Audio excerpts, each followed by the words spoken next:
Hey guys, tonight we are slithering into the private and perhaps slightly unsettling world of a Roman emperor with a rather unusual passion. We're not talking about a fondness for chariot races, gladiatorial combat, or even extravagant banquets, though those were certainly imperial pastimes. No, tonight we delve into the curious case of the Roman emperor who loved watching snakes. Picture yourself a fly, or perhaps a very brave mouse, on the marble walls of the imperial palace in Rome, or maybe at his secluded villa on Capri. The fate of millions rests on his shoulders.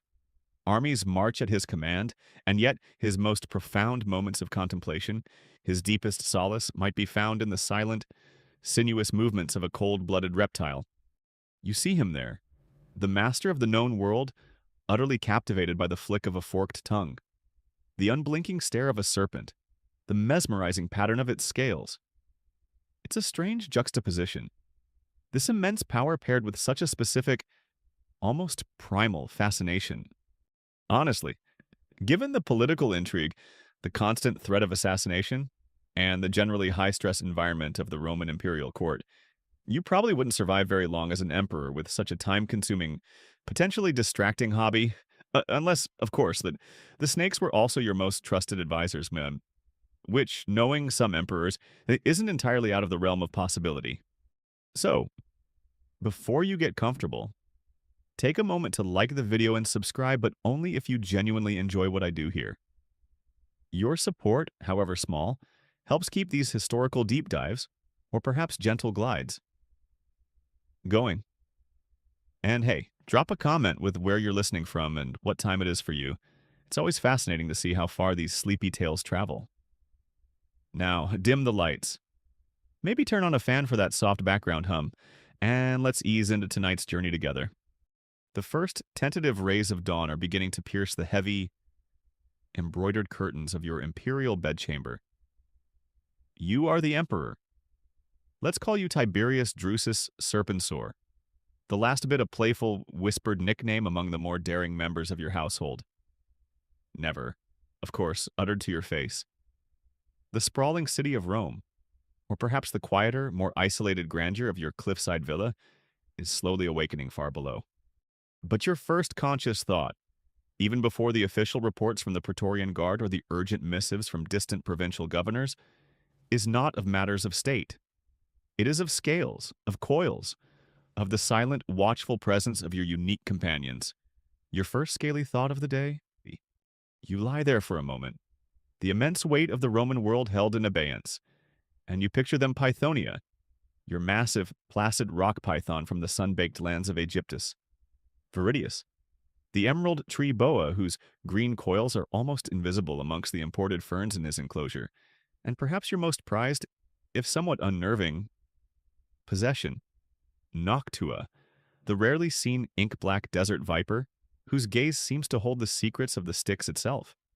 A low hum of activity begins to filter into your chambers, the soft tread of sandals in the outer corridors, the distant clatter of bronze as the palace guards change shifts, the murmur of servants preparing your morning routine. These are the sounds of your power, of the vast, intricate machine that supports your reign. Yet, it is the anticipated silence of your serpents, the profound stillness they embody, that truly occupies your mind in these liminal moments between sleep and full wakefulness. You wonder if Pythonia has finally shed her skin, a process you find endlessly fascinating. A slow, deliberate renewal. You consider whether Viridius managed to snatch the offered dormouse yesterday with his usual lightning speed. A mainstream historical fact is that emperors like Tiberius were known for their reclusive tendencies, especially in their later years, often retreating from the public eye to private villas. Such isolation might indeed have fostered unusual hobbies or deep, introspective pursuits, away from the constant scrutiny of the Roman elite. Your own fascination with serpents is one such retreat, a private world within the gilded cage of your imperial existence. You rise, the cool marble floor of familiar sensation beneath your bare feet. Your personal attendants, moving with practiced, almost invisible efficiency, are already present, laying out your simple morning tunic, preparing your basin of warmed water. They know the routine. They know that your first true engagement of the day, before any senator or general, you will be with your silent, scaled courtiers. You dismiss your attendance with a gesture. This first visit is one you prefer to make alone, or with only your most trusted and equally silent and snake keeper in attendance. The anticipation is a quiet thrum within you, a counterpoint to the ever-present burdens of empire. It's not excitement, precisely, more a sense of returning to a place of fundamental truth, a world unburdened by human ambition or deceit. Snakes, you often reflect, are refreshingly honest in their predatory nature, their needs simple, their loyalties, if such a word can be used, absolute to their own survival. In a court teeming with sycophants and schemers, this primal honesty is a balm to your weary spirit. You walk through the quiet, still dim corridors of your private wing. The air is cool, carrying the faint scent of polished stone, cedar wood from the paneling, and perhaps a lingering trace of last night's incense. The mosaics underfoot depict scenes of mythological grandeur, heroic battles, triumphs of Roman might. But your mind is on a different kind of power, the subtle, ancient power of the serpent, a creature revered and feared in Roman culture and countless others long before Romulus even drew his first furrow. Historians still argue whether the Roman fascination with snakes, often seen in household Lauraria shrines as symbols of protective spirits, genii, or chthonic deities, was a purely superstitious practice or if it reflected a deeper, more nuanced understanding of nature and the cycle of life, death, and rebirth, which the shedding snake so vividly embodies.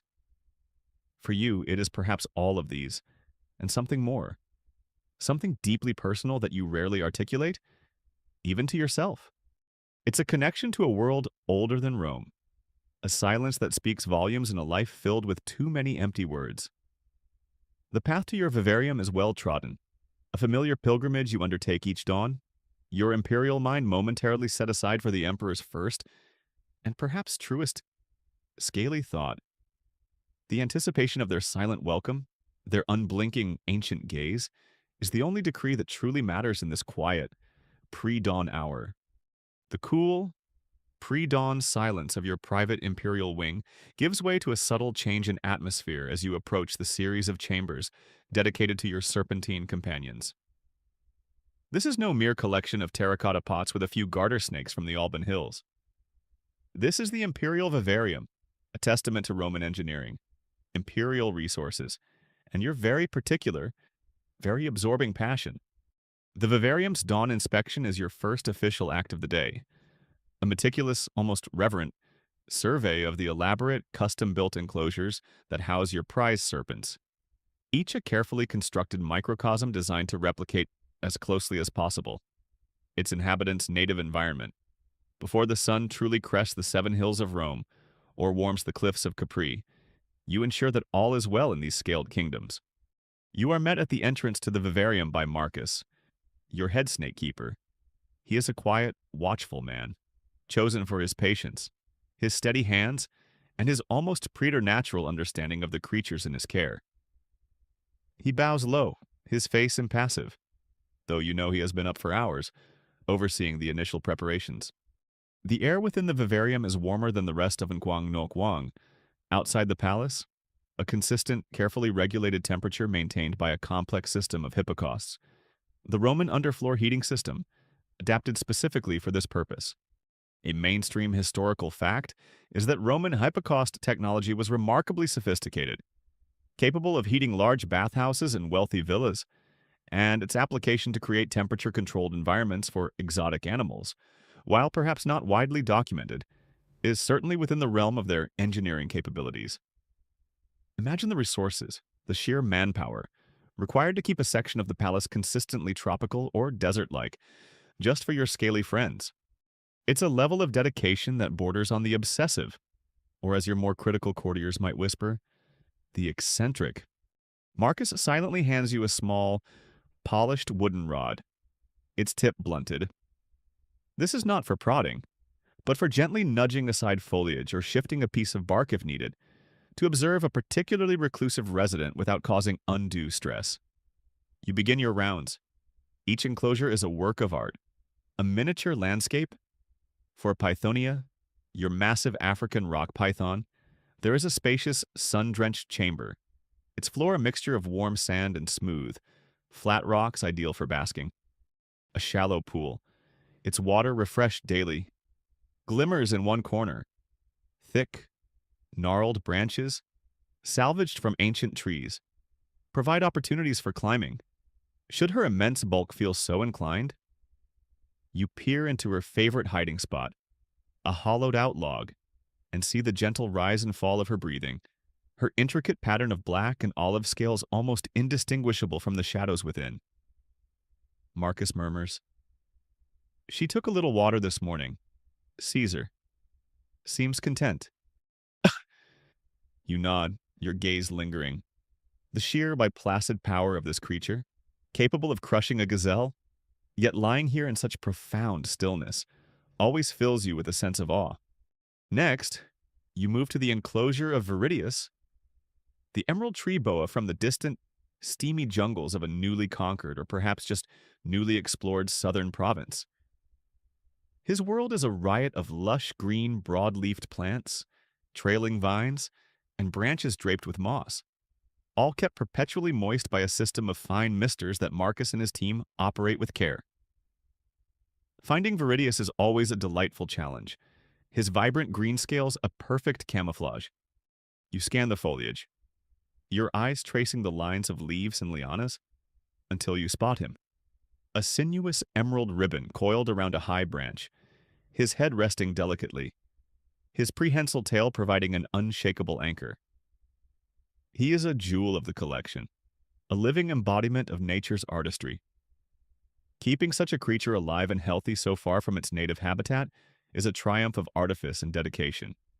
It's the Roman equivalent of maintaining a rare orchid in a modern conservatory, but your orchid can constrict a small mammal and has an unnervingly direct stare. Then there are the desert dwellers, Noctua, your enigmatic black desert viper, housed in a landscape of fine, reddish sand, artfully arranged stones, and sparse, hardy desert plants, kept warm and dry. There might be horned vipers from Egyptus, their unique eyelashes making them look perpetually surprised, or perhaps a sleek, sand-colored asp, whose ancestors might have graced Cleopatra's tragic finale. Each enclosure is a separate climate zone, a separate challenge for Marcus and his underkeepers. They monitor humidity levels with damp cloths and a keen sense of touch, temperature with their own experienced judgment, though perhaps a primitive thermometer involving expanding liquids isn't entirely out of the question for such a dedicated imperial project. Historians still argue about the extent of Roman scientific understanding of animal husbandry for exotic species. While much was based on observation and trial and error, the Romans were practical people, and if keeping the emperor's prize snakes alive required meticulous environmental control, they would have found a way. A quirky or fringe tidbit might involve the furnishings of these enclosures. Perhaps you've commissioned mosaic artists to create backdrops depicting the snake's native lands, or had miniature silver streams installed for the water-loving species.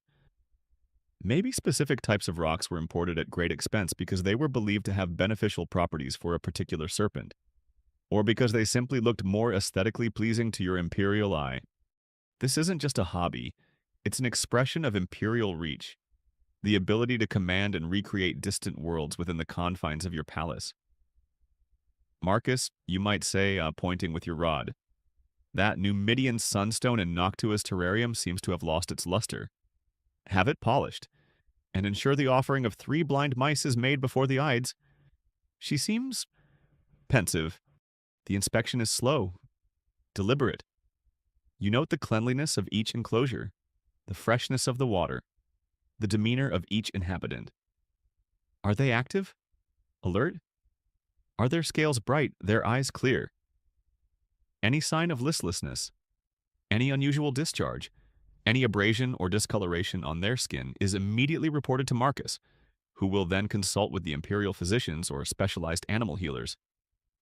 This daily vivarium inspection is a ritual of care, of control, and of connection. It is your private kingdom within a kingdom, a silent, scaly world that offers a unique, if unsettling, kind of imperial peace before the human dramas of the Roman day begin to unfold. Your meticulous dawn inspection of the imperial vivarium is complete. Pythonia is digesting her latest offering with regal impassivity. Viridius remains a camouflaged emerald jewel in his humid paradise, and even the usually reclusive Noctua granted you a brief, unblinking acknowledgement from her shadowy crevice. A sense of quiet satisfaction settles over you. Your scaled subjects are, for the moment, content. Now, as the palace fully awakens and the business of empire begins to stir, it is time for your own first meal of the day. But even this most mundane of activities is often subtly interwoven with your peculiar passion. You proceed to your private dining triclinium, ready for breakfast, perhaps with a basilisk as a companion. Figuratively speaking, of course, unless you've managed to acquire an actual, gaze-petrifying mythological beast for a particularly troublesome senator. More likely, it involves a favored and demonstrably harmless serpent observing you from its nearby, specially warmed basking spot. The triclinium is prepared. Unlike the grand public banqueting halls, this is an intimate space, perhaps overlooking a secluded courtyard garden. A low, polished citrus wood table is set with simple but elegant silverware, a linen napkin, and a single exquisitely crafted ceramic goblet for your watered wine or morning tisane. The menu is light, fresh fruit, figs, grapes, perhaps a slice of melon, some soft cheese from the imperial dairies, a piece of panis quadratus, the Roman quartered bread, and a little honey. A mainstream historical fact is that Roman breakfast, or ientaculum, was generally a simple, light meal, often consisting of bread, fruit, cheese, and sometimes leftovers from the previous evening's dinner. The lavish, multi-course banquets were typically reserved for the main evening meal, the cena. Your own breakfast habits reflect this pragmatic simplicity, a brief refueling before the day's imperial labors commence. However, there is one addition to your breakfast setting that would strike an outside observer as rather unusual. In a sunny alcove, or on a low pedestal draped with a fine woolen cloth and warmed by a cleverly concealed brazier or a diverted hippocaust flue, rests a small, ornate vivarium. Inside, perhaps, is Serpens candidus, a particularly placid and beautifully marked milk snake, or perhaps a small, docile grass snake, one of the few native Italian species you tolerate in your otherwise exotic collection. This is your breakfast companion. Not to share your food. Of course, its dietary needs are quite different and meticulously managed by Marcus, but as a silent, calming presence, you find that observing its slow, deliberate movements, the gentle flick of its forked tongue tasting the air, the way its scales catch the morning light, has a soothing effect on your often overburdened imperial mind. It's like a living, breathing piece of minimalist art, a counterpoint to the chaotic demands of ruling the world. As you eat, you glance over at your companion. Perhaps it is coiled neatly, seemingly asleep, though you know its senses are always alert. Or maybe it is slowly exploring its small domain, its head raised, its unblinking eyes appearing to survey its own tiny kingdom, with a serene indifference that you, as emperor, can only envy. You take a sip of your tisane, a herbal infusion, perhaps of chamomile and mint, known for its calming properties. Even this simple act is, for you, a reminder of your other more perilous tasting duties, like those of the Persian food taster we might have pondered in another sleepy tale. You, of course, have your own tasters for every meal, a grim necessity of your position. But this morning ritual, with your own small, harmless serpent nearby, feels different. This is observation for pleasure, for contemplation, not for survival. Sometimes, you might offer your breakfast companion a tiny morsel, if appropriate for its species and if Marcus has approved. A very small, crushed grape for a snake known to occasionally eat fruit, perhaps offered delicately on the tip of a silver stylus. The snake might ignore it completely, or it might approach with cautious curiosity, its tongue flicking rapidly, before delicately taking the offering. These small interactions are a source of quiet amusement and connection for you. It's a moment of interspecies diplomacy, a silent understanding between the ruler of the human world and this small but scaled representative of a much older, more enigmatic realm. Historians still argue whether the keeping of pets, in the modern sense, was common in ancient Rome, or if animals were primarily functional guard dogs, hunting animals, livestock, or kept for spectacle exotic beasts in the arena. While some evidence suggests affection for companion animals like dogs, the idea of an emperor having a pet snake, treated with such focused, gentle attention, adds an intriguing layer to our understanding of imperial personalities. A quirky or fringe tidbit, there are Roman accounts and artistic depictions of snakes being kept in households as protectors of the lairs, the household gods, and were sometimes allowed to roam relatively freely, believed to keep away pests or evil spirits. Perhaps your own breakfast companion, in its small way, serves a similar apotropaic function, a living charm against the stresses and dangers of your day. Or maybe you just find its silent, scaly presence less demanding than that of your average Roman senator. At least you don't ask for a provincial governorship, do you, Candidus? But you might murmur as the snake regards you with its timeless, unreadable gaze. Or complain about the grain dole. Your needs are refreshingly straightforward: warmth, water, and the occasional unsuspecting lizard. I could learn a thing or two. The, this quiet breakfast, shared in the silent company of a serpent, is your personal ritual, a way to center yourself before the clamor of the Roman state descends upon you. A brief interlude of scaly serenity before the roaring lions of imperial responsibility demand their due. Your simple breakfast, enjoyed in the placid company of serpents Candidus, is concluded. The remnants of the meal are cleared away by silent attendants, and Candidus himself is perhaps gently returned to his main enclosure by a junior snake keeper, his brief morning audience with Caesar over. Now, as the sun climbs higher, illuminating the marble statues and intricate mosaics of your palace, your mind turns to a more expansive aspect of your serpentine passion, the ongoing quest to enhance and diversify your imperial collection.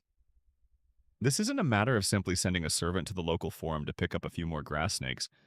This is the Empire's exotic serpent quest, a complex, far-reaching endeavor involving considerable resources, logistical planning, and often delicate diplomatic maneuvering to procure rare and remarkable reptilian specimens from the farthest corners of Roman dominion and beyond.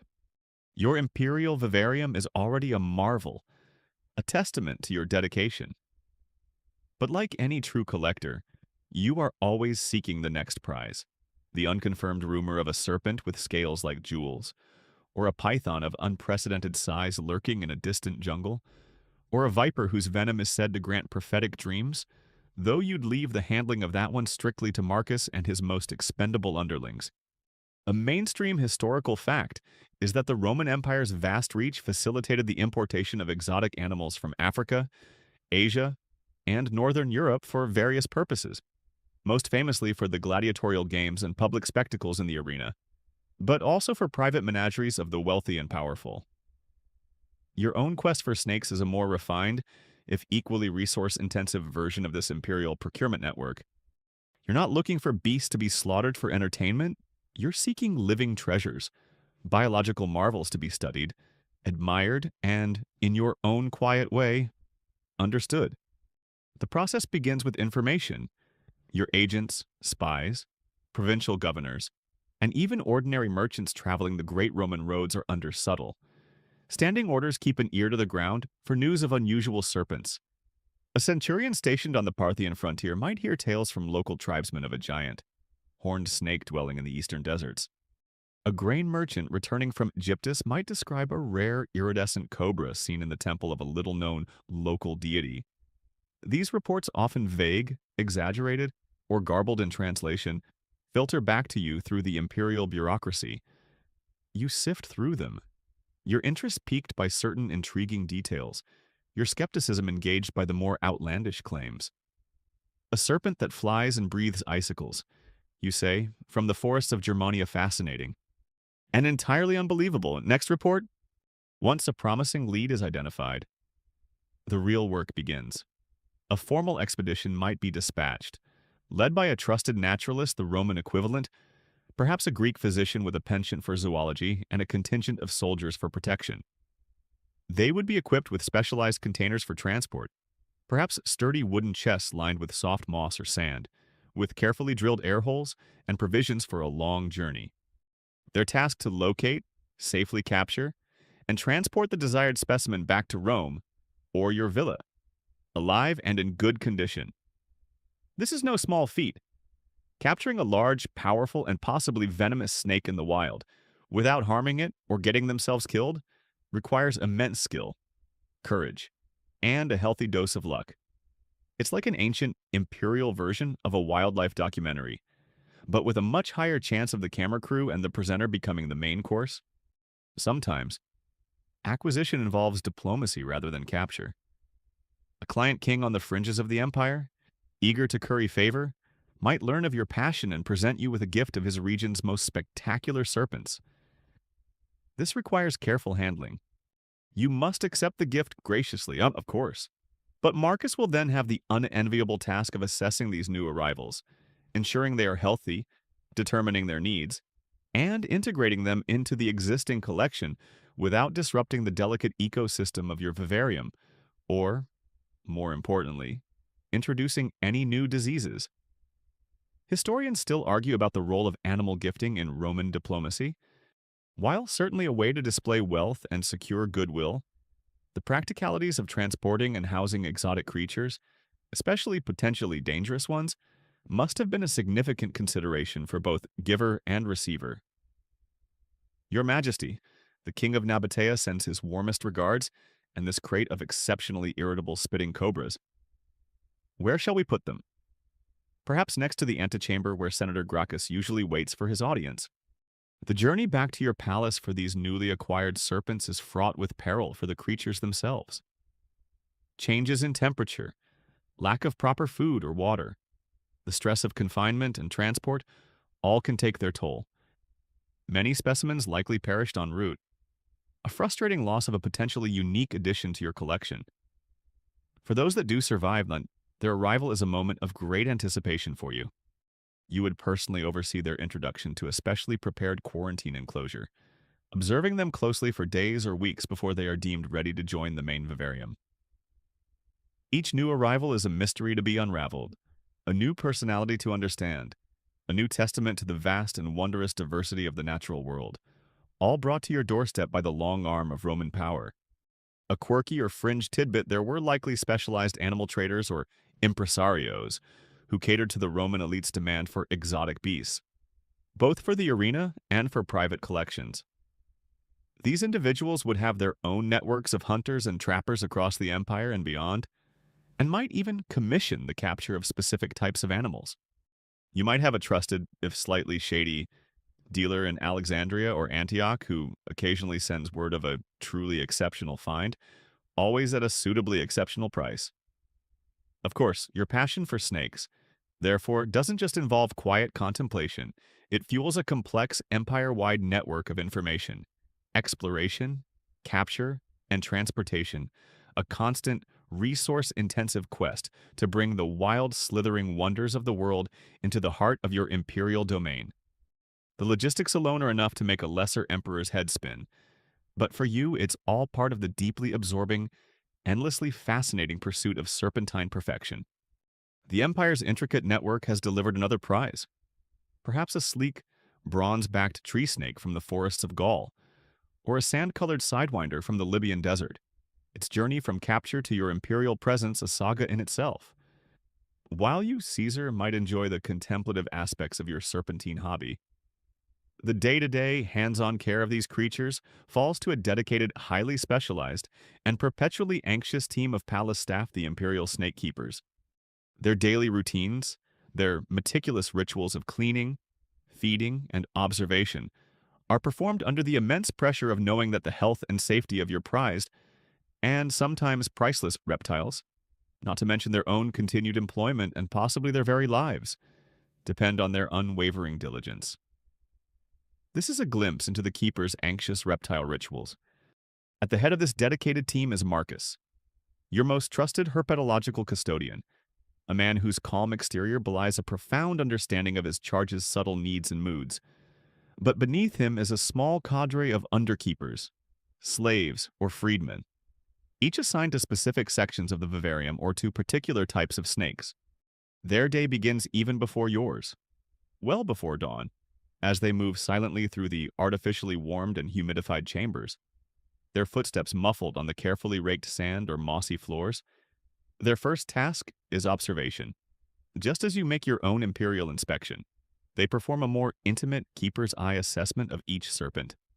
Is Pythonia coiled too tightly? A sign of stress. Is Viridius refusing to move from a lower branch when he usually prefers the canopy? Did Noctua shed her skin overnight? And if so, was it a clean, complete shed? Or are there problematic retained patches? A mainstream historical fact is that proper shedding is crucial for a snake's health, and retained eye caps or skin can lead to infections or other complications. Ancient keepers, through observation, would likely have become attuned to these subtle signs of well-being or distress. Then comes the cleaning. This is a delicate and often dangerous operation, especially in the enclosures of the larger or more venomous specimens. One keeper might distract a large python with a gentle nudge from a long, padded pole, while another quickly removes soiled substrate, cleans the water bowls which must be kept scrupulously fresh, and wipes down any glass or polished mica viewing panels. For the venomous snakes, the risks are obviously magnified. Long-handled tools, perhaps made of bronze or iron, would be essential. Tongs for removing waste, hooks for gently manipulating the snakes if absolutely necessary. There are no anti-venoms readily available that you could truly rely on. A bite from Noctua or one of her venomous kin would almost certainly be a death sentence for a keeper. They move with a slow, deliberate caution, their senses hyper-alert to the snake's slightest movement, its subtle hisses or defensive postures. It's a job that requires immense courage, or perhaps a profound fatalism. "All right, Sextus," one keeper might whisper to another as they prepare to clean the asp enclosure. "You take the pointy end, I'll handle the other pointy end, and try not to make any sudden movements, or breathe too loudly, or think about how much Caesar loves these particular instruments of swift demise." Watering is another critical daily ritual. Fresh, clean water must always be available. For some species, particularly those from humid jungle environments like Viridius, maintaining adequate humidity is also key. This might involve painstakingly misting the foliage with small, hand-operated sprayers, perhaps cleverly designed bellows or animal bladders with perforated nozzles, or ensuring that shallow evaporation pans are kept filled. The keepers become amateur climatologists, constantly adjusting conditions to suit the diverse needs of their scaled charges. Historians still argue about the level of scientific understanding versus empirical knowledge in ancient animal care. While formal herpetology was centuries away, dedicated keepers would have accumulated a vast store of practical wisdom through generations of observation and hands-on experience, learning what kept their specific charges thriving, or at least surviving. Feeding, which we will explore in more detail later, is its own complex and often grim ritual, but the preparation for feeding also falls to the keepers. This involves maintaining a steady supply of appropriate prey animals.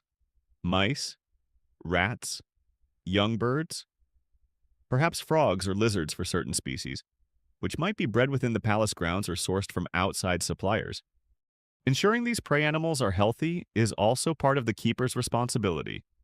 As a sick mouse could introduce disease into your valuable snake collection, it's a whole secondary ecosystem of care, all in service of the primary residents of the vivarium.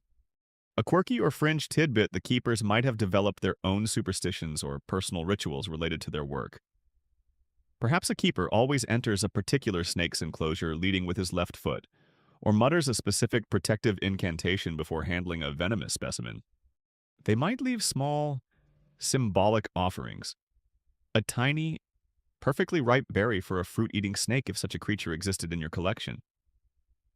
Though most of yours are carnivores, or a particularly smooth pebble placed near a python's favorite basking spot, as tokens of respect or attempts to curry favor with the spirit of the serpent.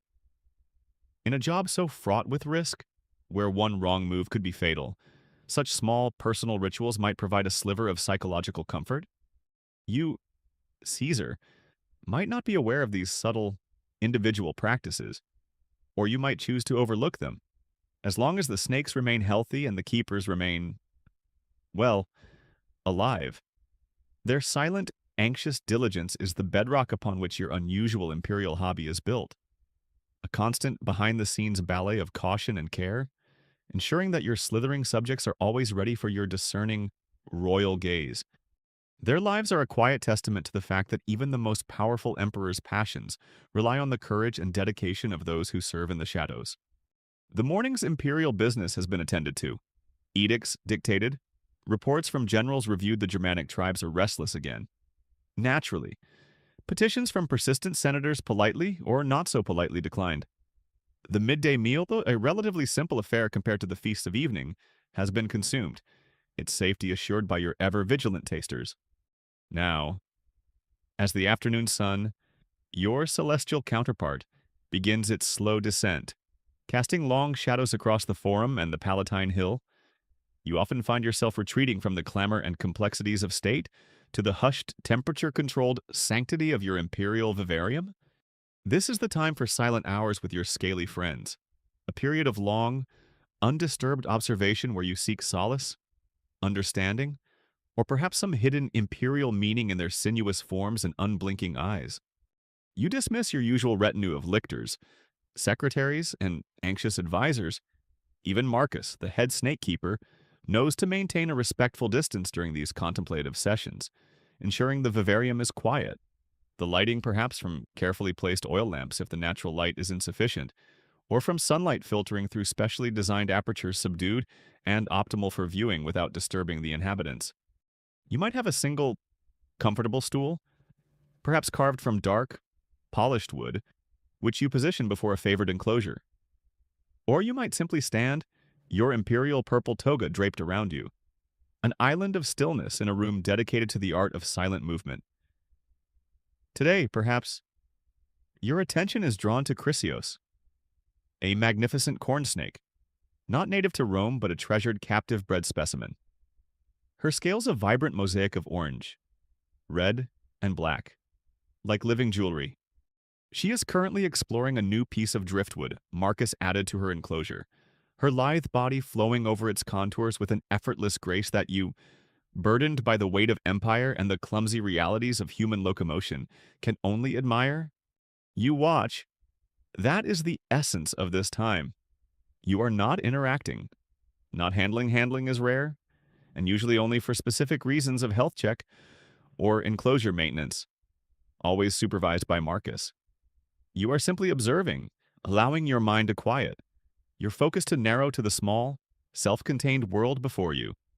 You note the way Chrysios's forked tongue flicks out, constantly tasting the air, gathering infinitesimal particles of information that tell her about her environment, about your presence, about the lingering scent of the mouse she consumed 2 days ago. A mainstream historical fact is that snakes rely heavily on their Jacobson's organ, or vomeronasal organ, located in the roof of their mouth, to analyze these scent particles collected by the tongue, providing them with a detailed chemical map of their surroundings. You find this sensory acuity fascinating, a world of perception so different from your own, yet so perfectly adapted to its purpose.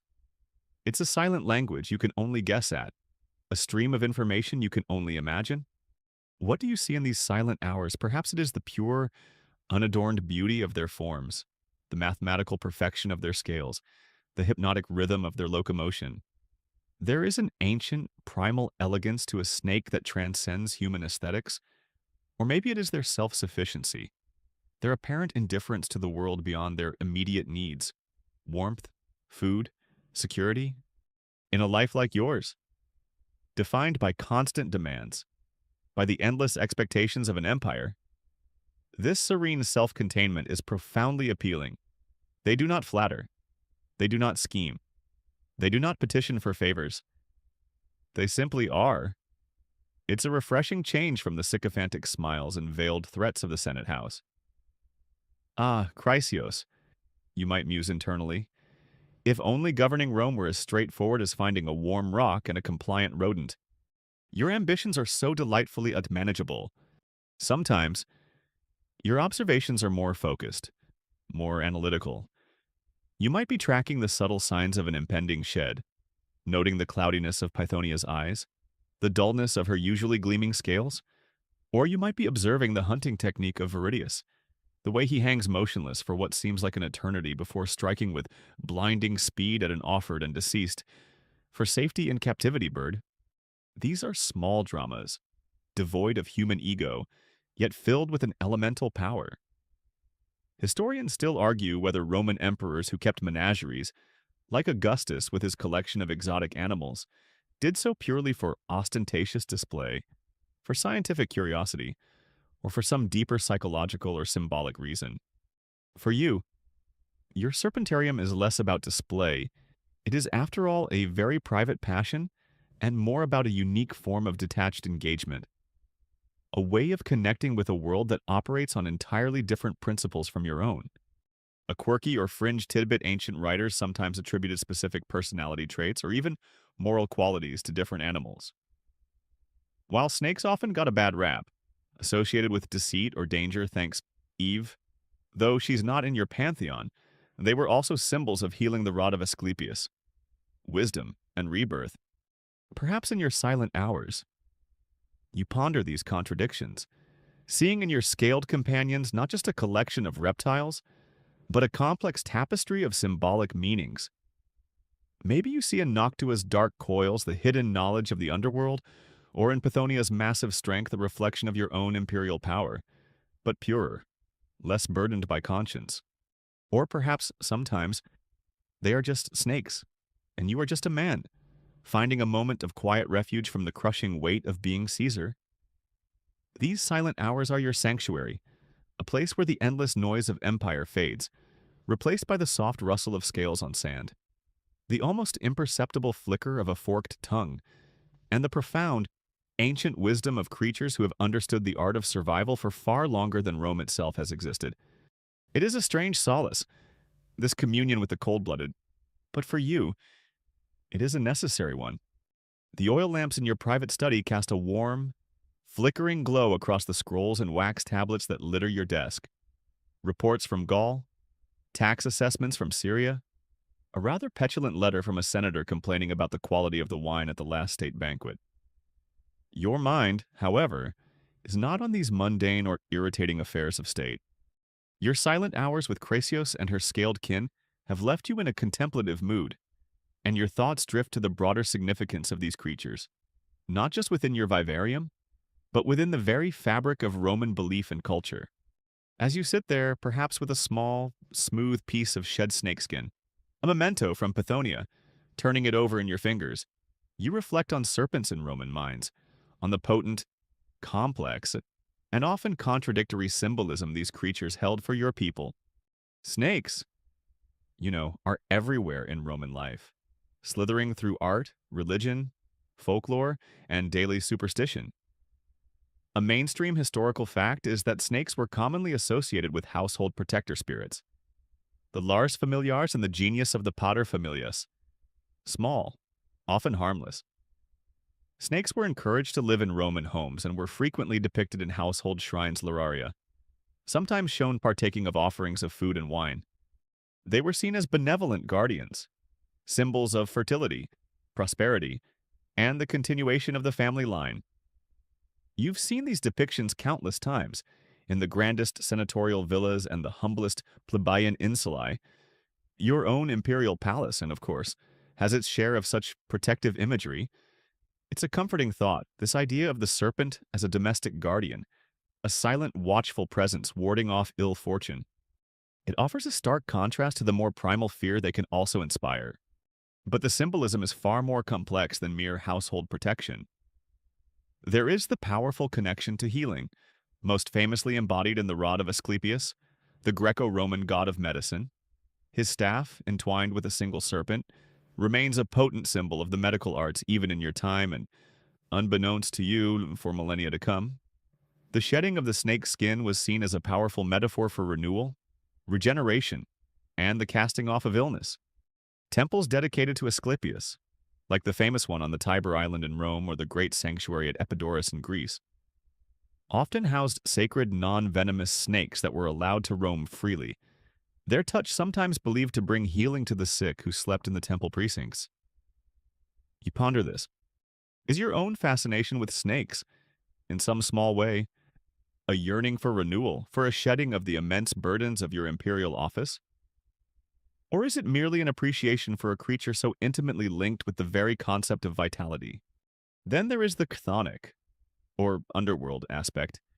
Snakes, emerging from crevices in the earth, were often seen as messengers from or guardians of the underworld, connected to deities like Pluto and Proserpina, and to the spirits of the dead.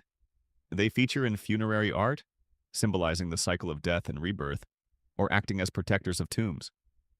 This darker, more mysterious side of serpent symbolism resonates with you as well. Noctua, your black desert viper, with her inscrutable gaze and her affinity for shadows, always seems to embody this connection to the hidden realms. Does she carry secrets from beneath the earth? Does her silent presence in your vivarium offer some form of communion with forces beyond the mortal coil? It's a thought that is both unsettling and strangely alluring. It makes your hobby feel less like a mere pastime and more like a philosophical inquiry. Are you listening to the whispers of Dispater? Noctua, you might silently ask her. Or are you merely waiting for Marcus to bring your next unfortunate rodent? Historians still argue about the precise origins and evolution of these varied snake cults and beliefs within the Roman world. Were they indigenous Italic traditions, or heavily influenced by Greek, Etruscan, Egyptian, and Near Eastern cultures, all of which had their own rich serpent mythologies? The answer, as with so much in Roman syncretism, is likely all of the above. Rome was a sponge, absorbing and adapting deities and beliefs from across its vast empire. The Egyptian goddess Isis, whose cult became immensely popular in Rome, was often depicted with serpents, linking her to healing, magic, and royalty. The Thracian god Sabazios, another import, had snakes as prominent attributes in his mystery cult. Your own collection, with specimens from Egyptus, Syria, and perhaps even more distant lands, reflects this cosmopolitan embrace of the serpent in its many forms and meanings. A quirky or fringe tidbit: Roman soldiers on campaigns sometimes carried amulets or talismans in the shape of snakes, believing they offered protection in battle or warded off specific dangers like snake bite itself, a rather ironic form of homeopathic magic. Perhaps the intricate patterns of snake scales were also sometimes imitated in the decoration of armor or weaponry. It's a testament to the creature's perceived power, its ability to inspire both fear and a desire for apotropaic defense. You yourself possess a ceremonial dagger whose hilt is a coiled bronze serpent, its ruby eyes glinting in the lamplight. A gift from an Eastern potentate. It serves as a constant reminder of the creature's dual nature, beautiful, deadly, and deeply symbolic. As you reflect on these many serpentine threads woven through the tapestry of Roman thought, your private hobby feels less like an eccentricity and more like a deep engagement with one of the most ancient and persistent symbols in human and divine experience. The snakes in your vivarium are not just animals, they are living embodiments of myth, magic, and the profound mysteries that lie just beneath the surface of your ordered, imperial world. Your contemplative mood, filled with reflections on the rich symbolism of serpents in Roman culture, is gently interrupted by the arrival of Marcus, your head snake keeper. His usually impassive face carries a subtle shadow of concern. He reports that Aegilis, one of your smaller but more delicate sandbows from North Africa, has been refusing food for several days and seems unusually lethargic. While the loss of a minor specimen might seem insignificant amidst the grandeur of your collection and the vastness of your imperial concerns, you feel a familiar pang of anxiety. Each creature in your vivarium is, in its own way, a responsibility. And so, your attention shifts from the abstract symbolism of snakes to the very practical, and often frustrating, reality of their physical well-being, the surprisingly dedicated, if sometimes rudimentary, ancient Roman medical care administered to your ailing imperial vipers and boas and pythons. You accompany Marcus to Aegilus's enclosure.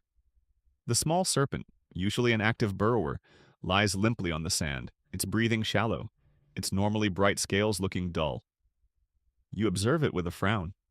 A mainstream historical fact is that while Roman medicine for humans was relatively advanced for its time, with specialized physicians, surgical instruments, and a vast pharmacopoeia inherited from the Greeks and other cultures, dedicated veterinary medicine, especially for exotic or non-utilitarian animals like snakes, was far less developed.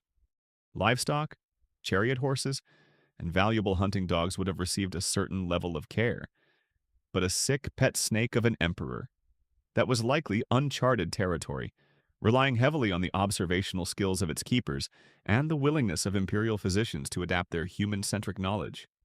Marcus explains what he has already tried adjusting the temperature and humidity in the enclosure, offering different types of small prey of freshly killed lizard instead of the usual young mouse, ensuring fresh water is available. None of it has tempted Aegialus. You summon one of your personal physicians, a learned Greek named Demetrios, who, despite his primary expertise in imperial gout and senatorial indigestion, has, under your persistent patronage, developed a reluctant but growing knowledge of reptilian ailments.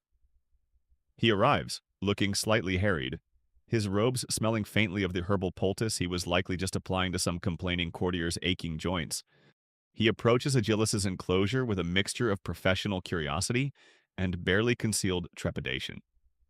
He's more comfortable diagnosing a fever in a consul than a finicky appetite in a boa. Another of your scaled patients, Caesar, he asks, his voice carefully neutral. This one seems to have lost its elan vital. A delicate way of saying it looks half dead. Demetrios, using a fine bronze probe, gently examines Aegialus, checking for any external injuries. Signs of parasites mites were a common affliction, or indications of a respiratory infection, a telltale wheezing or bubbling from the nostrils. He might carefully open its mouth to look for signs of stomatitis, or mouth rot, a frequent problem in captive reptiles. His diagnostic tools are limited. There are no x-rays, no blood tests, no advanced imaging techniques. He relies on his senses, his experience with human anatomy making educated, if sometimes flawed, guesses about reptilian parallels and whatever lore Marcus has accumulated about snake diseases. Historians still argue about the actual efficacy of ancient veterinary practices. While some remedies might have been genuinely beneficial, certain herbal preparations, for instance, many others were likely based on superstition, sympathetic magic, or simply incorrect assumptions about animal physiology. For every effective treatment, there were probably 10 that were useless or even harmful. If a diagnosis is hazarded, perhaps a suspected internal blockage, a chill, or simply a stress-induced refusal to eat, the treatment options are equally constrained. Demetrios might prescribe a gentle force-feeding if starvation is a concern.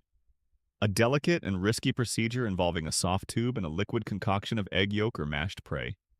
He might suggest applying a warm compress, a cloth soaked in heated, herb-infused oil to the snake's body to try and stimulate its activity. Or conversely, moving it to a slightly cooler, darker environment if stress is suspected. The pharmacopoeia he draws upon is largely herbal. Perhaps a tincture of hyssop to clear the airways, or a poultice of crushed willow bark, a natural source of salicylates, akin to aspirin if inflammation is suspected.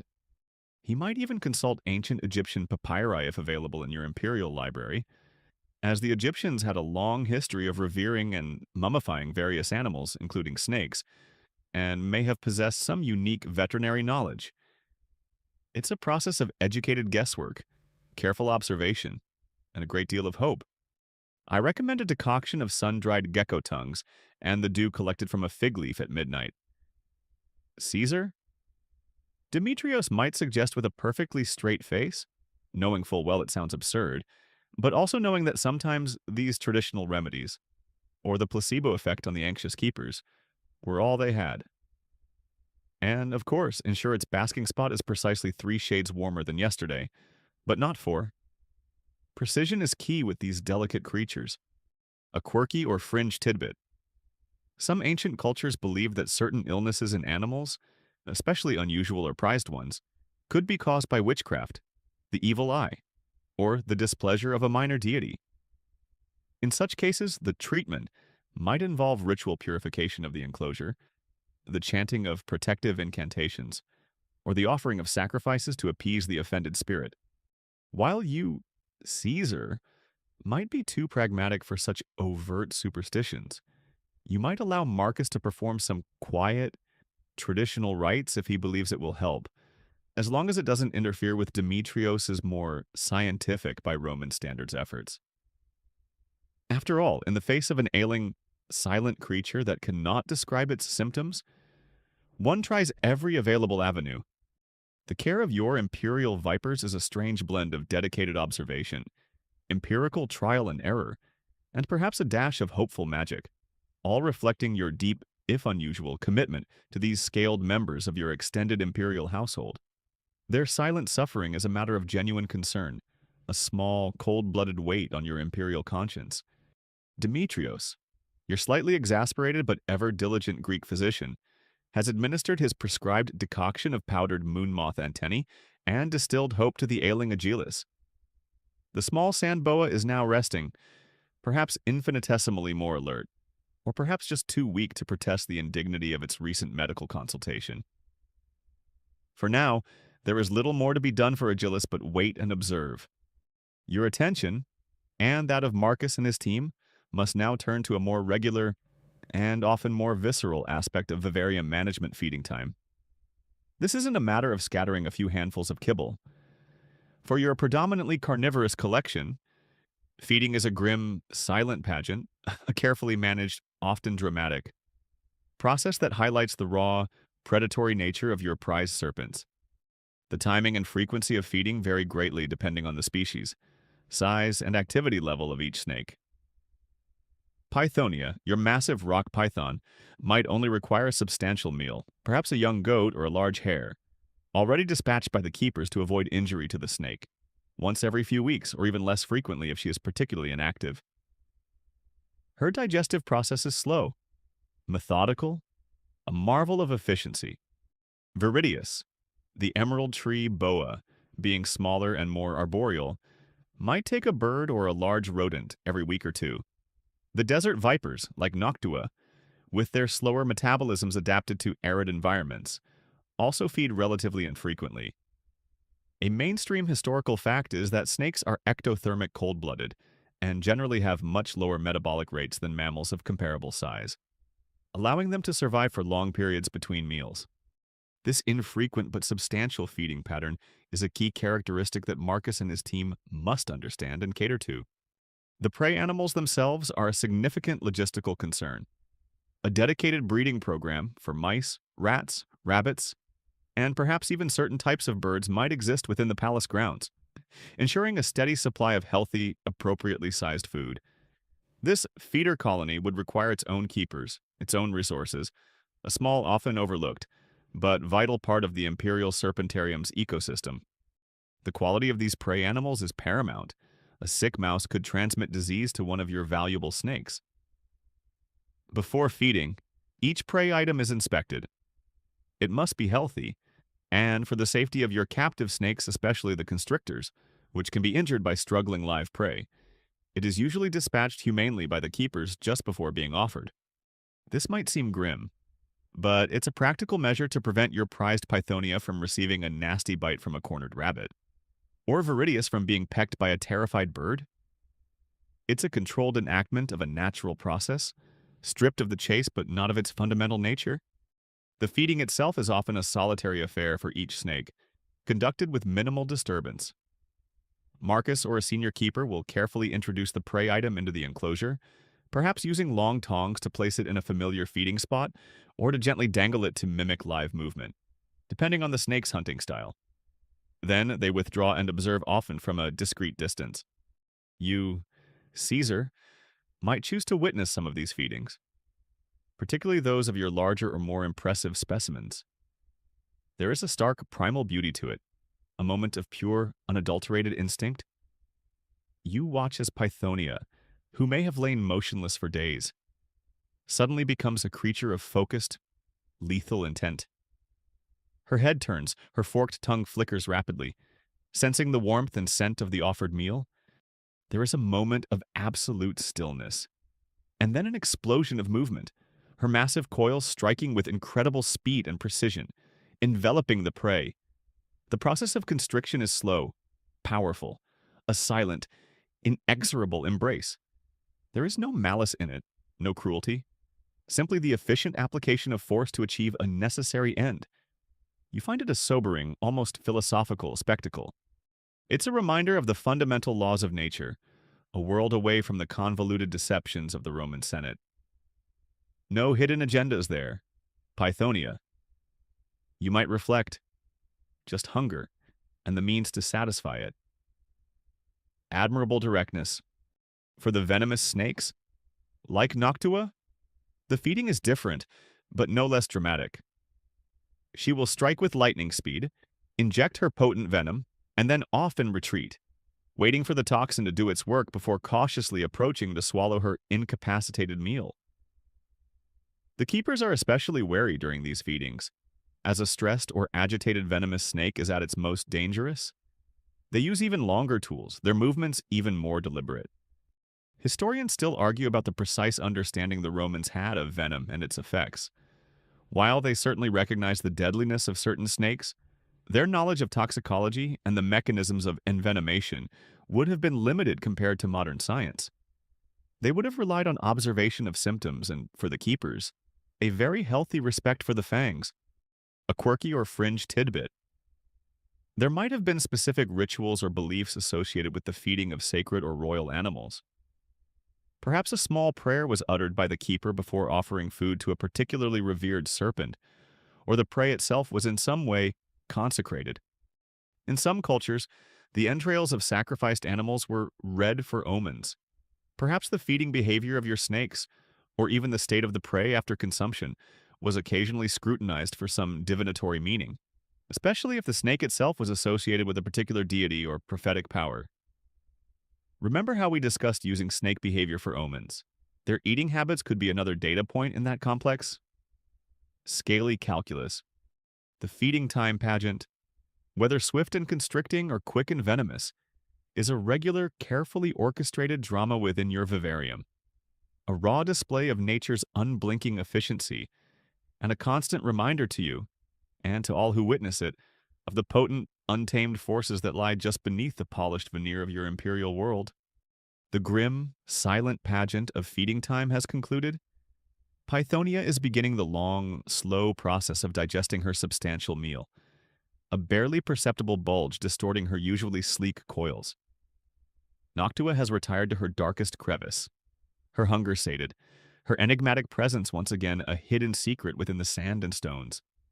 As you, Caesar, depart from the vivarium, perhaps with Marcus providing a quiet report on which specimens ate well and which seemed a little hesitant, you re-enter the more familiar, if often more treacherous world of the imperial palace and its human inhabitants. And it is here that your unusual passion for serpents creates another layer of subtle, ongoing drama, the courtier's hushed reptilian whispers, the complex tapestry of reactions, fear, flattery, confusion, and perhaps even calculated imitation, that your hobby elicits from the senators. Officials, family members, and favor seekers who populate your court. Your love for snakes is not a secret you can easily hide, even if the vivarium itself is in your private wing. Whispers travel fast in the echoing marble corridors of power. Servants talk, guards observe, and ambitious courtiers are always alert for any insight into the emperor's mind, any quirk or preference that might be exploited for personal gain or used to gauge your mood. A mainstream historical fact is that Roman imperial courts were hotbeds of intrigue, gossip, and intense competition for favor. An emperor's personal habits, his likes and dislikes, were scrutinized endlessly for political implications or signs of his psychological state. Your serpentine sanctuary, therefore, is not just a private hobby, it's a subject of endless speculation and carefully calibrated reactions among your entourage. Some courtiers, particularly those of a nervous or superstitious disposition, undoubtedly view your passion with genuine fear and revulsion. Snakes, despite their positive associations with household gods and healing, also carried strong negative connotations for many Romans, symbols of deceit, danger, and the uncanny. To these individuals, your preference for such creatures might seem unnatural, even sinister, a sign of a morbid or unpredictable temperament. They might avoid any mention of your vivarium, their faces paling slightly if a conversation even veers towards the topic of reptiles. When forced to walk past the entrance to your serpent wing, they might hurry their step, perhaps muttering a quick prayer to avert any ill omen or stray viper. Did you see the way Caesar smiled when that adder devoured the rat? One might whisper to another in a secluded alcove. Decidedly unsettling. I shall be sacrificing an extra goat to Jupiter tonight, just in case. Others, the more sycophantic and opportunistic, will see your hobby as a potential avenue for ingratiation. They might suddenly develop a keen interest in herpetology, peppering their conversation with often inaccurate snippets of snake lore gleaned from Pliny the Elder or some obscure Greek text. They might commission poets to write odes to the beauty and wisdom of serpents, or present you with gifts for your collection, a garishly painted terracotta snake, a poorly taxidermied lizard they claim is a rare miniature dragon, or even, if they are truly desperate, a live, terrified grass snake caught in their own garden, presented in a jewel-encrusted box. You accept these offerings with your customary imperial impassivity, though inwardly you might be rolling your eyes at their clumsy attempts to curry favor. Marcus usually deals with the disposal or discreet rehoming of the less desirable reptilian gifts. Another gift from Senator Flaccus? Caesar. Marcus might report, holding up a rather sad-looking earthworm. He insists it's a baby Lernaean hydra. Shall I add it to the compost? Then there are those who try to interpret your snake watching for political or prophetic meaning. If you spend an unusual amount of time with Noctua, the black desert viper, they might whisper that you are contemplating some dark, decisive action, or that war is imminent. If you seem particularly pleased with the vibrant colors of Viridius, the tree boa, perhaps it signifies a period of peace and prosperity. Your moods, filtered through the lens of your serpentine companions, become subjects of intense Kremlinol palatinology. That is, historians still argue about the extent to which Roman emperors consciously used their personal interests, or even their eccentricities as tools of statecraft, to project a certain image, to keep courtiers off balance, or to subtly signal their intentions. Perhaps your snake watching, while genuinely a source of private solace for you, also serves to enhance your aura of enigmatic power, of being a ruler whose thoughts are as unreadable and complex as the coils of a serpent. A quirky or fringe tidbit, some emperors were known to have pet animals that became famous in their own right, like Caligula's horse Incitatus, whom he supposedly planned to make a consul. While your snakes are not quite in that league of public notoriety, you prefer to keep them private. Tales of your more impressive specimens might still circulate, embellished with each telling contributing to your imperial mystique. They say Caesar has a python so vast it dines on legionaries who displease him. A useful rumor, perhaps for keeping discipline in the ranks, even if Pythonia's diet is strictly limited to appropriately sized, pre-deceased goats. The hushed whispers about your scaly friends, the nervous glances, the fawning attempts to share your interest. All these are part of the complex human ecosystem of your court, a constant, subtle performance of fear, ambition, and carefully calibrated loyalty, all swirling around your quiet, contemplative passion for creatures who know nothing of such human complexities. Their silent, slithering world is a refuge, but even it is not entirely immune to the ripples of the imperial court that surrounds you. The intense scrutiny of the vivarium, with its carefully controlled environments and the often dramatic rituals of feeding and medical care, forms the core of your serpentine devotion. But sometimes, on a warm, sun-drenched afternoon, when the affairs of state are momentarily quiescent and the weight of your imperial toga feels particularly heavy, you seek a different kind of interaction with your scaled companions. You might decide on a quiet stroll through one of your secluded palace gardens, perhaps with a particularly tame and harmless serpent allowed to glide freely beside you, a slithering shadow accompanying your imperial promenade.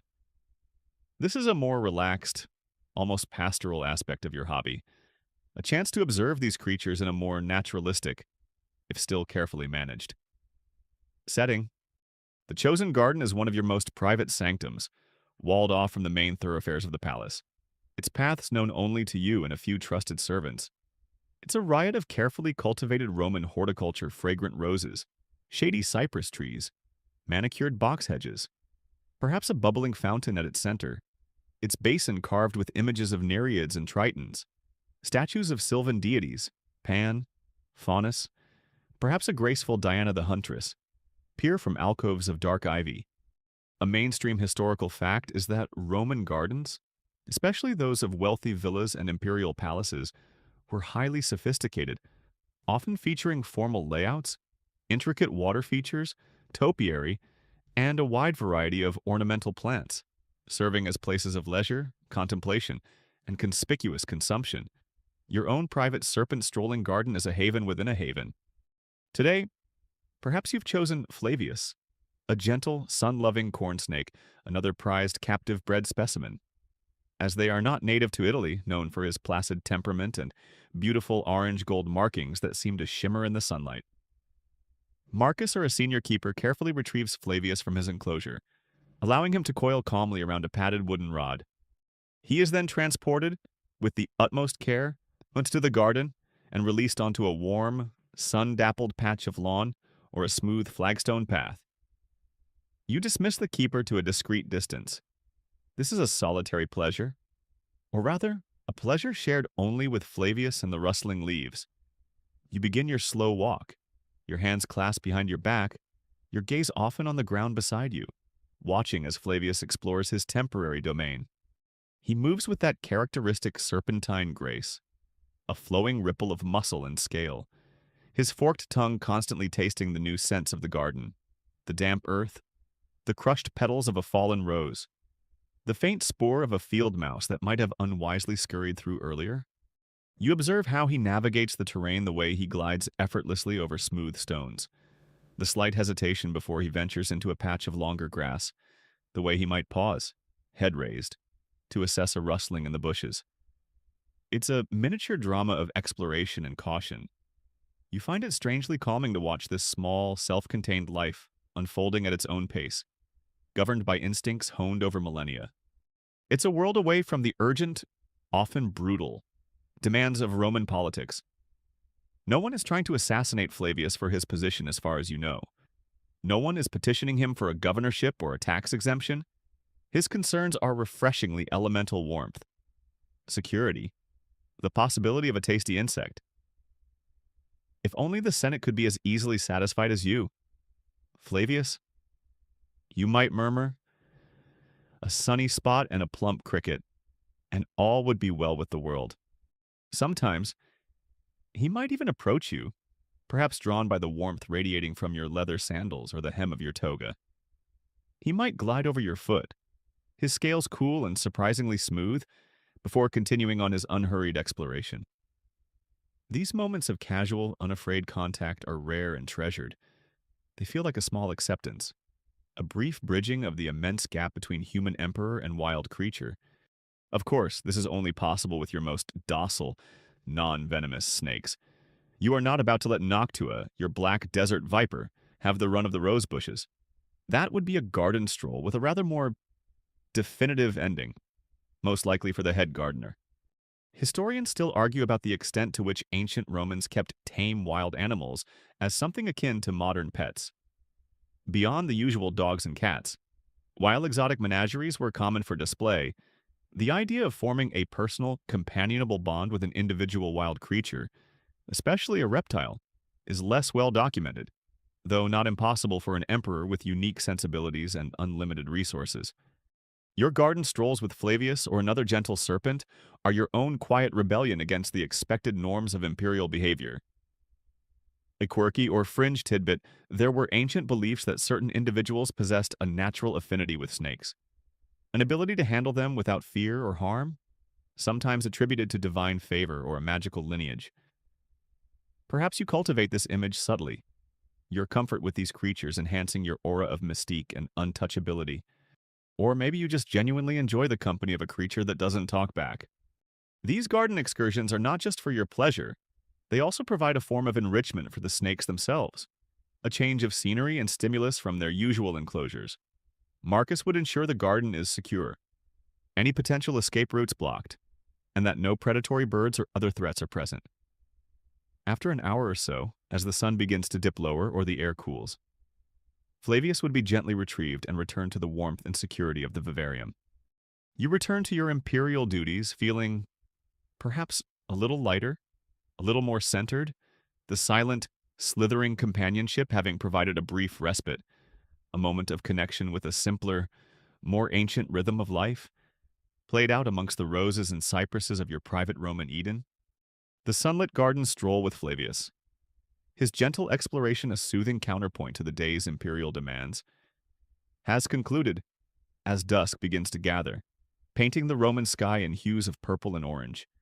You might find yourself in your private study, not with scrolls of state business, but with a specific, favored serpent brought to you by Marcus from the vivarium.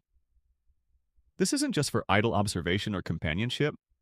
In these quieter but more reflective hours, your fascination with snakes often takes on a more ancient, more mystical dimension, the observation of their behavior for omens and portents. This is the realm of the scales of prophecy, a deeply ingrained Roman practice of seeking to divine the future or understand the will of the gods through the actions of animals, with snakes holding a particularly potent, if ambiguous, significance. Tonight, perhaps it is Cassandra who shares your study. Not the tragic Trojan princess, of course, but a sleek, dark-banded king snake, named with a touch of irony for her usually placid demeanor but occasional, unpredictable flashes of activity. She resides in a smaller, portable glass-fronted case, a marvel of Roman craftsmanship, using panes of newly perfected, if still slightly wavy, Roman glass placed on a low table near your comfortable reclining couch. An oil lamp casts a steady, warm glow, illuminating her dark, glossy scales as she moves within her temporary confines. You watch her intently. A mainstream historical fact is that divination, the attempt to foresee future events or discern divine will, was an integral part of Roman state and private life. Augurs interpreted the flight of birds. Haruspices examined the entrails of sacrificed animals, and astrologers charted the stars. The behavior of snakes, too, could be seen as carrying omens, especially given their chthonic associations and their connection to healing and prophetic deities like Apollo. You are not a professional diviner, when ye not like the official state augurs or the priest at the Sibylline books. Your engagement with snake omens is more personal, more intuitive, a private dialogue with the subtle currents of fate that you, as emperor, are so acutely aware of. You observe Cassandra's movements. Is she restless tonight, constantly prowling the confines of her case, her tongue flicking rapidly? This might suggest unease, perhaps trouble brewing in some distant corner of the empire, or a restless night for you? Or is she calm, tightly coiled in a corner, her breathing slow and even? This could portend stability, a period of quiet. If she refuses a small offering of food, a pre-killed mouse, and of course, it might be seen as a negative sign. If she sheds her skin unexpectedly in your presence, it could be a powerful omen of renewal, of casting off old troubles, or perhaps even a warning of a coming transformation. Personal or political, it's like trying to read tea leaves, but your tea leaves are alive, scaly, and occasionally inclined to bite if mishandled. The specifics of snake-based divination in Rome are not always clearly documented, often being part of folk traditions or private religious practices rather than state-sanctioned rites. However, certain general principles likely applied. The direction of a snake's movement, if encountered unexpectedly in the wild or in a sacred precinct, could be significant.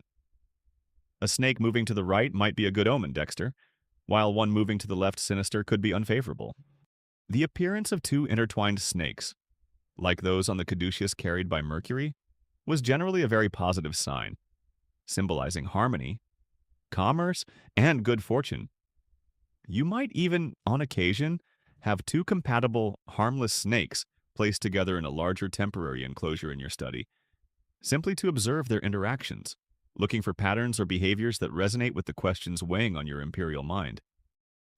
Flavius and Candida are coiling together in a perfect figure eight. Does this mean peace with Parthia? Or simply that they both fancy that particularly warm spot under the lamp?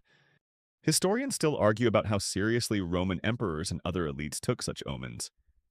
Was it genuine belief, a useful tool for psychological reassurance or political maneuvering? Attributing a decision to a favorable omen could lend it divine sanction, or merely a customary tradition observed without deep conviction for you. It is perhaps a mixture. In a world filled with uncertainty, where vast power rests on your shoulders and unseen threats lurk around every corner, any potential insight into the future, any hint of divine guidance, is not to be lightly dismissed. Your snakes, in their silent, enigmatic way, seem connected to these deeper currents, to the ancient, earth-bound wisdom that predates even the gods of Olympus. A quirky or fringe tidbit: there were specific snake oracles in some parts of the Greco-Roman world, temples where priests interpreted the movements or feeding behaviors of sacred serpents to answer petitioners' questions. The famous oracle of Apollo at Delphi itself had legendary connections to a great serpent, Python, slain by the god. While your private observations are far less formal, they tap into this same ancient tradition of seeing the divine or the prophetic in the reptilian form. Perhaps you have a specific question in mind as you watch Cassandra tonight. A difficult decision about a new law, a concern about a rival's ambition, a nagging worry about your own health. You do not expect her to speak the answer in Latin or Greek, of course, but you watch for a sign, a subtle shift in her behavior, a pattern in her coils that might offer a sliver of clarity, a moment of intuitive insight in the complex, often opaque, business of ruling an empire. The scales of prophecy are rarely clear, their meanings always open to interpretation, but in the quiet of your lamplit study, they offer another, uniquely Roman form of imperial contemplation. The hour grows late. The sounds of the Roman palace have largely subsided into a nocturnal hush, broken only by the distant calls of the night watch or the soft sigh of the wind through the cypress trees in your private garden. The official business of the day is long concluded, the petitioners dismissed, the endless stream of reports and decrees momentarily stemmed. But for you, Caesar, the day is not quite over until you have had your final communion with your silent, scaled companions.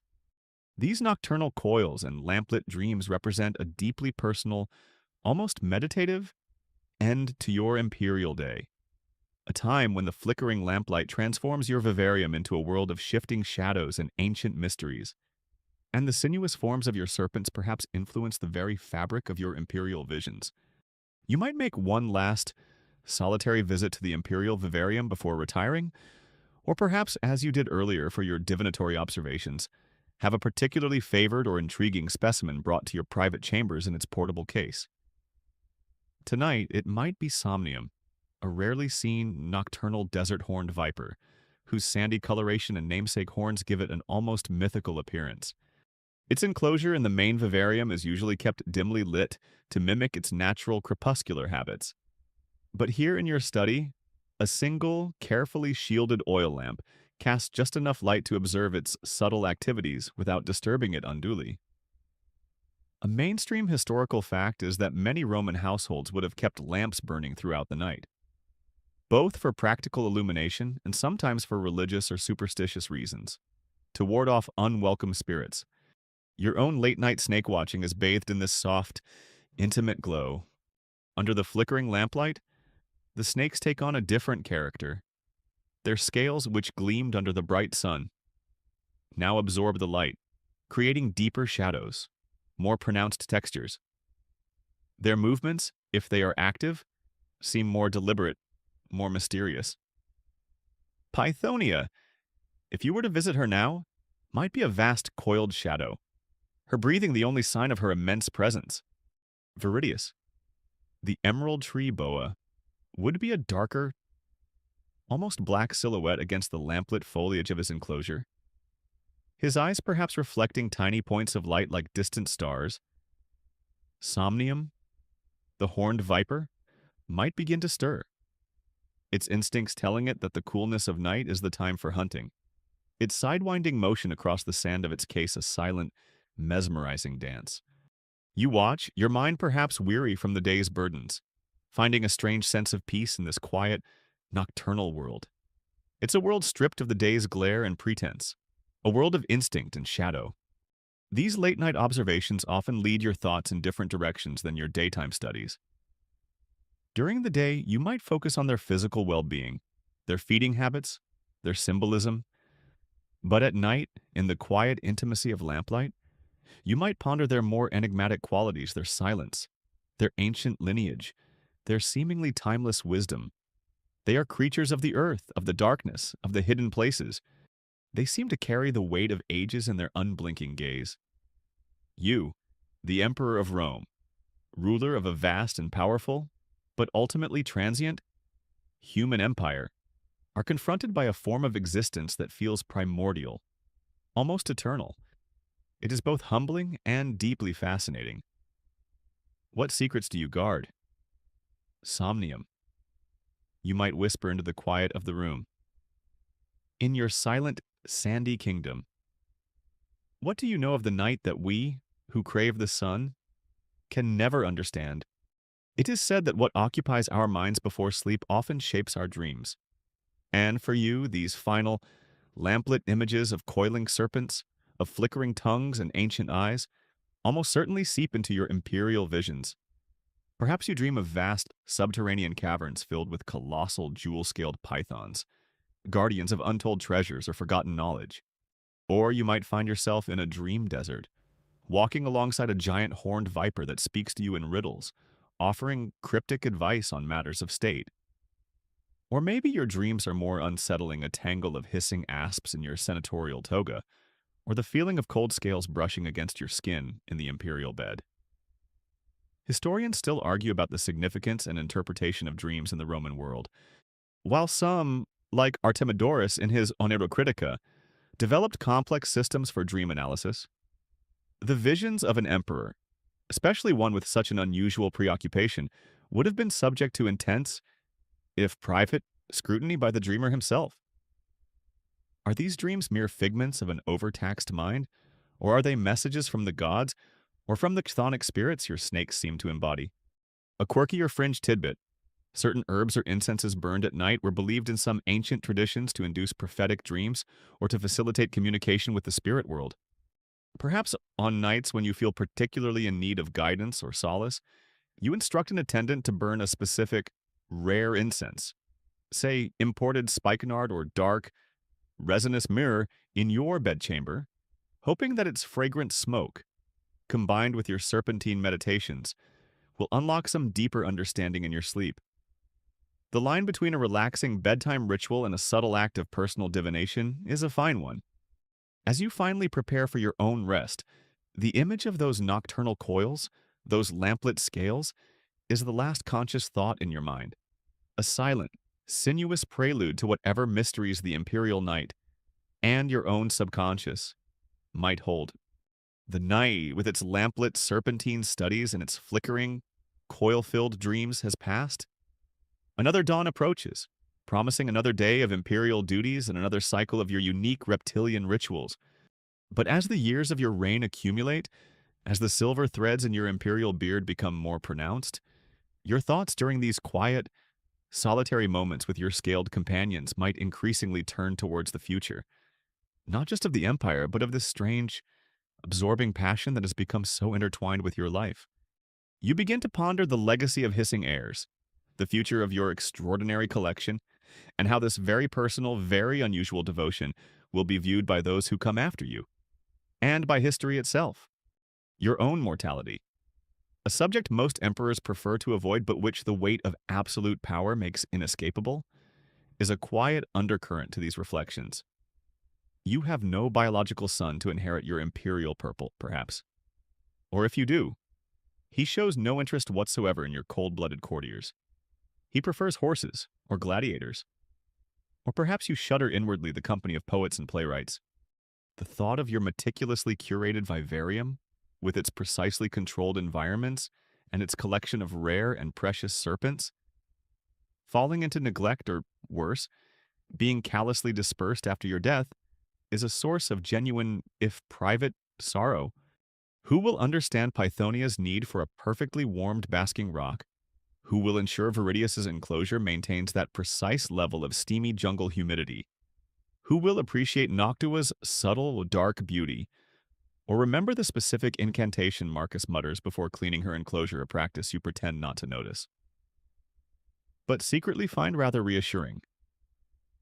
A mainstream historical fact is that the succession was a constant source of anxiety and instability in the Roman Empire. Emperors without clear, capable heirs often faced plots and power struggles, and their personal legacies, including any unique projects or collections, were vulnerable in the transition of power. You consider potential custodians. Marcus, your headkeeper, is loyal and knowledgeable, but he is not immortal, nor is his position guaranteed under a new emperor. Perhaps you could endow a specific temple, one dedicated to Asclepius or another serpent-associated deity, with the responsibility of caring for your collection, making it a sacred and therefore hopefully protected trust. Or maybe you could decree in your will that the vivarium be maintained as a permanent imperial curiosity, a testament to your reign, though you know full well how easily such decrees can be overturned by a successor eager to make his own mark, or to distance himself from the perceived eccentricities of his predecessor. It's a conundrum. Your snakes are, in their own way, part of your imperial identity, yet they are also a deeply personal passion, one that future rulers sought with different tastes and priorities might not share or respect. It's like a modern-day collector of extremely rare, extremely fragile, and extremely misunderstood art, wondering if his heirs will appreciate it or just sell it off at the intergalactic equivalent of a car boot sale. Then there's the question of how your serpentine devotion will be judged by history. Will it be seen as a mark of your unique wisdom, your connection to ancient, chthonic powers, your philosophical detachment from the fleeting follies of mankind? Or will it be dismissed as the bizarre obsession of an aging, increasingly reclusive autocrat, a sign of your declining mental faculties, a Nero fiddling while Rome burns? Only you're not fiddling. You're watching a cobra shed its skin. You are acutely aware of the power of narrative, of how Roman historians, often with their own political agendas, can shape an emperor's posthumous reputation. Your enemies in the Senate, those vipers in human form, would surely seize upon your hobby as evidence of your unsuitability, your detachment from the true concerns of Rome. He consorts with serpents, they would whisper. While the barbarians gather at the frontiers, his mind is clearly addled by their venomous fumes. Historians still argue about how to interpret the more unusual or eccentric behaviors attributed to various Roman emperors. Are these accounts accurate portrayals, or are they often exaggerated, hostile propaganda designed to discredit a ruler? In your case, you know your passion is genuine, a source of profound intellectual and emotional engagement. But how will it be spun by those who write the chronicles of your reign? Will they understand the quiet solace you find in their silent company, the intellectual curiosity they inspire, the sense of connection to a primal, enduring world that they offer? Or will they simply paint you as Serpencer, the weird snake emperor, a footnote in the grand, bloody saga of Rome, remembered more for your cold-blooded pets than for your decades of careful, if sometimes weary, governance? This concern for your legacy, for how this deeply personal aspect of your life will be understood or misunderstood, adds a melancholic tinge to your quiet hours in the vivarium, a quirky or fringe tidbit in some cultures. Rulers were believed to be able to communicate with animals, or were even said to have animal spirits or familiars.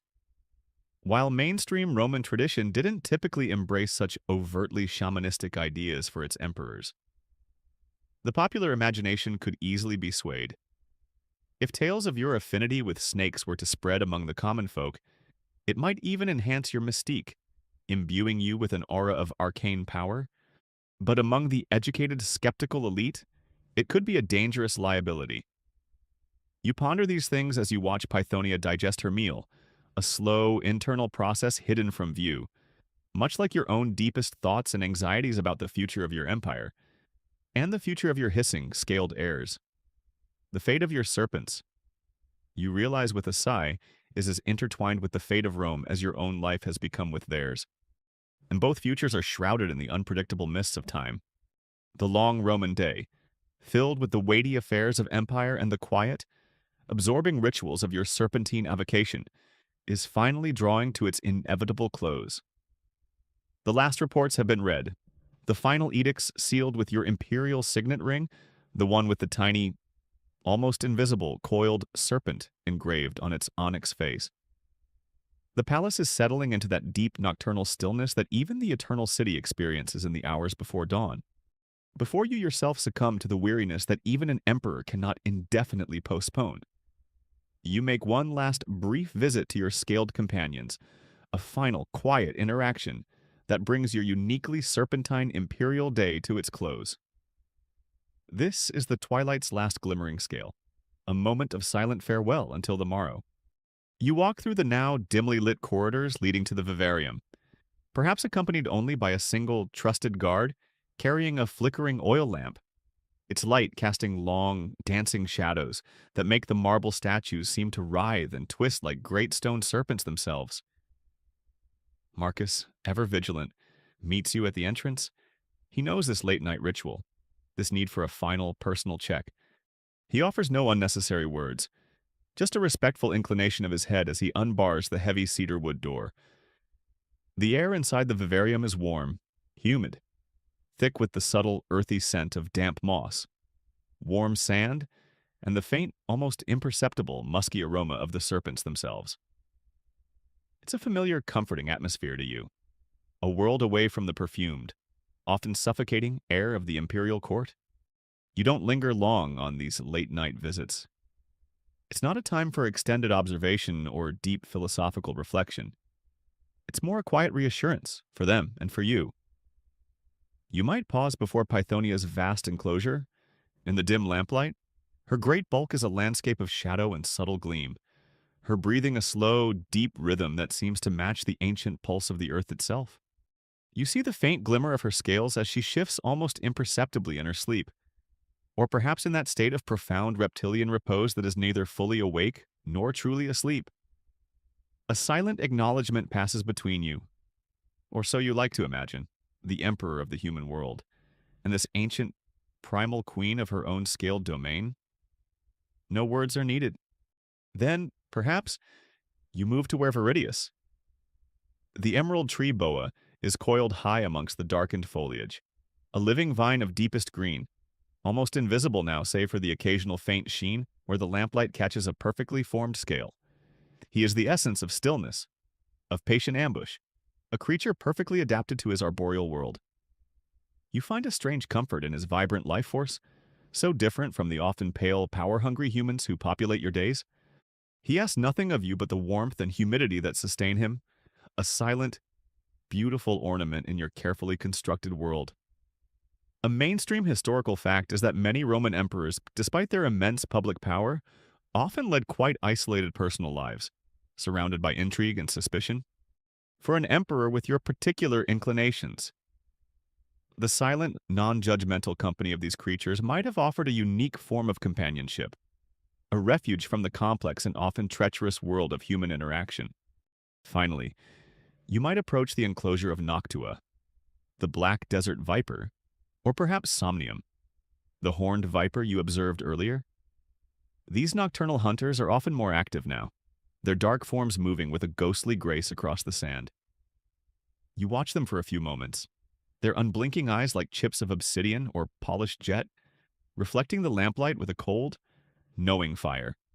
They are creatures of the night, of silence and sudden, lethal speed. They embody a different kind of power, a primal efficiency that you, as a ruler who must often navigate the murky waters of diplomacy and compromise, can only observe with a certain detached admiration. Historians still argue about the true personalities and motivations of many Roman emperors, their public personas often crafted and their private lives shrouded in speculation. Your private devotion to these creatures, this nightly communion, offers a rare, if imagined, glimpse into the inner world of a Caesar who found solace not in the roar of the Colosseum or the adulation of the masses, but in the silent, watchful presence of a glimmering scale, a quirky or fringe tidbit in some ancient traditions. It was believed that leaving a small light burning for household spirits or protective deities throughout the night was essential for safety and good fortune. Perhaps your final lamplit visit to your serpents serves a similar, almost ritualistic purpose for you. a way of ensuring all is well in their silent kingdom. A final act of imperial oversight that brings a sense of closure to your day, and perhaps a measure of protection against the uncertainties of the night. Marcus quietly bars the vivarium door behind you as you depart. The last glimmering scale has been observed, the last silent farewell offered. You walk back towards your imperial bedchamber, the weight of the Roman world still on your shoulders, but perhaps a little easier to bear for these brief moments spent in the company of creatures who carry no such burdens, who live only by the ancient, immutable laws of their own slithering. Silent nature, the day is done. Your scaled court is at peace, and now, finally, Caesar too can seek his rest. The final lingering image of a softly gleaming scale, caught in the flickering lamplight of your imperial vivarium, begins to dissolve from your mind's eye. The silent, watchful presence of Pythonia, the camouflaged stillness of Viridius, the enigmatic coils of Noctua, all these now recede into the quiet, shadowy archives of your memory as you prepare for the deeper, more profound stillness of sleep. The weight of your imperial purple, that heavy cloak of absolute power and unending responsibility, feels as though it is gently, almost imperceptibly, being lifted from your shoulders by unseen hands, perhaps by the very spirits of household protection that your Roman ancestors believed were embodied in the benevolent serpent. The vast marble halls of the Palatine, or the secluded wind-swept terraces of your Capri villa, grow ever more distant, their intricate mosaics and grand colonnades fading into the simpler, more comforting architecture of your own quiet bedchamber. The murmur of the distant city, the rhythmic tread of the Praetorian sentries, the rustle of important scrolls awaiting your imperial gaze at dawn. All these sounds of your waking world become muted, softened, transformed into a gentle, undemanding hum, like the far-off echo of the sea or the soft whisper of wind through ancient cypress trees. There are no more enclosures to inspect, no more anxious keepers to consult, no more subtle serpentine behaviors to decipher for hidden omens or portents. The only coils to consider now are the comfortable ones of your blankets.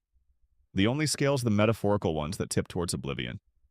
The unique, earthy scent of the vivarium, that carefully controlled blend of warm sand, damp moss, and the faint, elusive musk of your scaled companions, is replaced by the familiar, soothing aroma of your own sleeping space. Perhaps the clean, sun-dried linen of your pillows, or the lingering fragrance of a single night-blooming jasmine placed in a vase nearby. Let your thoughts, which have roamed from the deserts of Egyptus to the jungles of the farthest provinces in search of rare and wondrous serpents, now come to rest. There are no more expeditions to plan, no more diplomatic gifts of irritable cobras to politely accept. The only journey to embark upon now is the effortless, inward one, towards the peaceful, untroubled landscapes of deep slumber. May your dreams be free of imperial anxieties and troubling omens, and may they instead be filled with the serene, untroubled grace of a perfectly contented, gently basking serpent, safe and warm in its familiar coils.